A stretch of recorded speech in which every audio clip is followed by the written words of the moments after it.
Alright, what I'm looking to do today is install 6 200-watt alternative energy 24 volts solar panels on top of my garage to add to the existing solar panels that I already have. Let's see if I can get zoomed in on the actual specs of the solar panels themselves.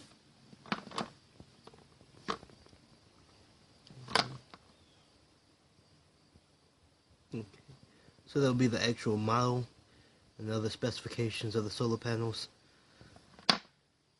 As you can see, things I've already started doing to prepare for the solar panels is I've already installed on them the Z brackets to go ahead and mount to the roof itself, and I also have installed these here on the end of it, or which in this case and scenario will be the bottom of the solar panels. That will be where I will be placing my ground at. They'll be going to a ground rod. Other things to mention is, like I said, I'll be hooking this up to some existing solar panels that's already on the roof as far as adding to my actual solar panel system that I already have right now.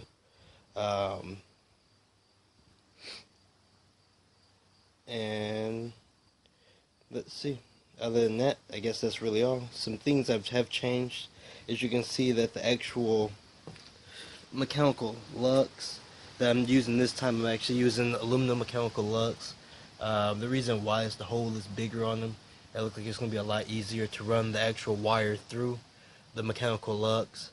The other thing, or other change I'm making this time versus last time I installed my 100-watt Windy Nation solar panels is, well, I guess one big thing is I'm going, instead of doing 12-volt panels, I'm actually doing 24-volt panels. I'll talk about that later on more in detail, hopefully.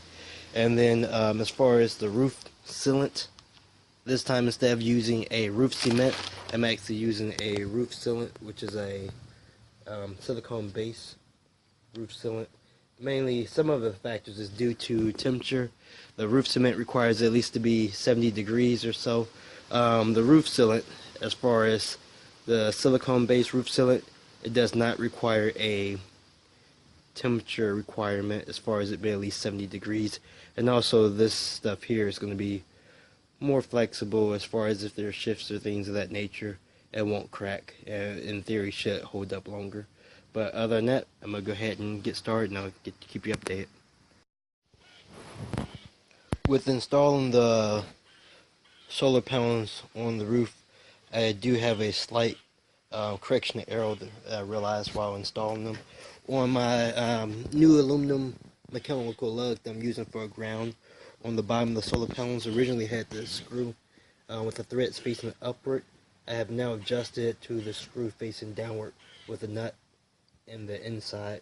The reason why is, as you can see, as I tried to run my copper ground through there, it was hitting the head of that screw that was coming up on the back of that mechanical lug. Now with the screw facing downward, there's 100% clearance through that mechanical lug for the copper wire to get through there. So again, as you can see, hopefully, now there is virtually 100% clearance for my copper ground to go through on both sides with the screw facing downward and the nut on the bottom. And I performed the same thing here on the other side, which is identical, with the screw now facing downward. But other than that, that's the only thing I've noticed I've had to adjust so far.